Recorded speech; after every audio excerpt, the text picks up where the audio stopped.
Assalamualaikum warahmatullahi wabarakatuh. Perkenalkan, nama saya Nilu Tariati dari program studi D3 Kebidanan Sekolah Tinggi Ilmu Kesehatan Sada Mandiri Poso.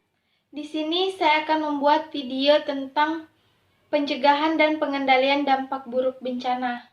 Bencana adalah peristiwa atau serangkaian peristiwa yang mengancam dan mengganggu kehidupan masyarakat yang disebabkan oleh faktor alam, non-alam, dan faktor manusia, sehingga dapat menimbulkan korban jiwa, kerusakan lingkungan, kehilangan harta benda, dan dampak psikologis.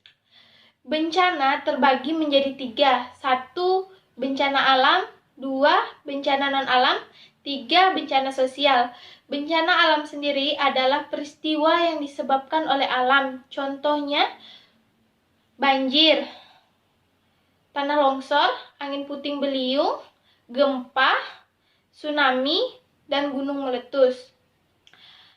Bencana non-alam adalah peristiwa yang disebabkan bukan oleh alam. Misalnya gagal teknologi, kebocoran nuklir, modernisasi yang gagal, dan pandemi. Contohnya sekarang lagi maraknya penyebaran virus corona. Bencana sosial adalah peristiwa yang disebabkan oleh tindakan dan perbuatan manusia. Contohnya teror dan bentrok antar warga atau kelompok. Pencegahan bencana adalah suatu kegiatan yang dilakukan untuk mengurangi, menghilangkan risiko ancaman bencana, baik melalui pengurangan ancaman bencana ataupun pihak yang mengalami kerentanan terhadap ancaman bencana. Tindakan yang dapat kita lakukan untuk melakukan pencegahan bencana. 1. Kita melihat daerah kita yang rawan terhadap bencana dan membuat peta-peta daerah agar mudah melihat daerah yang rawan bencana. Yang kedua, kita membuat dan menetapkan tanda-tanda peringatan bahaya dan larangan memasuki kawasan rawan bencana. Yang ketiga, kita melakukan pengawasan terhadap masyarakat yang ingin mendirikan bangunan dan harus memiliki surat izin, yaitu IMB. Yang keempat, pemerintah daerah dan masyarakat wajib untuk mengikuti pelatihan kebencanaan. Yang kelima, pemerintah daerah memindahkan pemukiman penduduk yang dari rawan ancaman bencana ke daerah yang aman. Yang keenam, membuat jalur evakuasi. Yang ketujuh, membuat struktur fungsi yang berfungsi untuk mencegah, mengurangi, dan mengamankan dampak dari bencana. Contohnya, pembuatan tanggul, menanam pohon bakau di pinggir pantai, membangun rumah tahan gempa.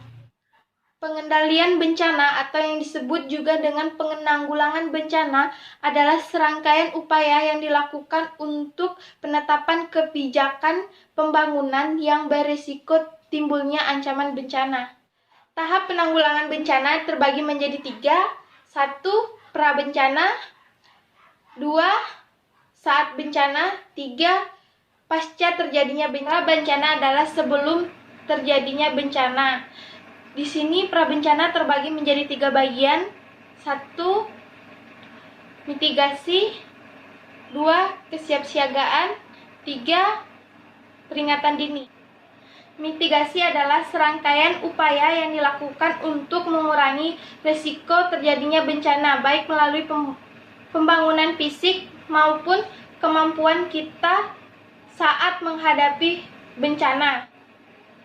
Kesiapsiagaan adalah serangkaian kegiatan yang dilakukan untuk mengantisipasi terjadinya bencana dengan cara kita membuat pengorganisasian dan membuat layanan-layanan yang cepat tanggap. Peringatan dini adalah langkah-langkah yang kita lakukan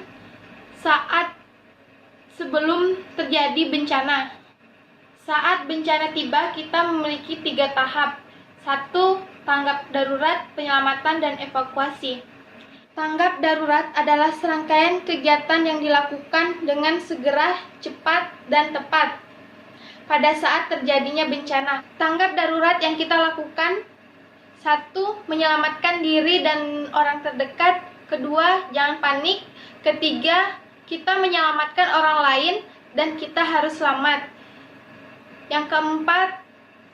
Lari menjauhi pusat bencana dan kita tidak membawa harta benda manapun. Yang 5. Kita melindungi diri dari benda-benda yang bisa melukai diri kita. Tahap pada pasca bencana adalah kegiatan yang dilakukan setelah terjadinya bencana, yang terdiri dari Kegiatan inti pada tahap ini dilakukan: 1. Bantuan darurat.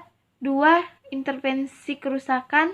3. Evaluasi kerusakan. 4. Pemulihan. 5. Rehabilitasi. 6. Rekonstruksi kegiatan. 7. Melanjutkan pemantauan.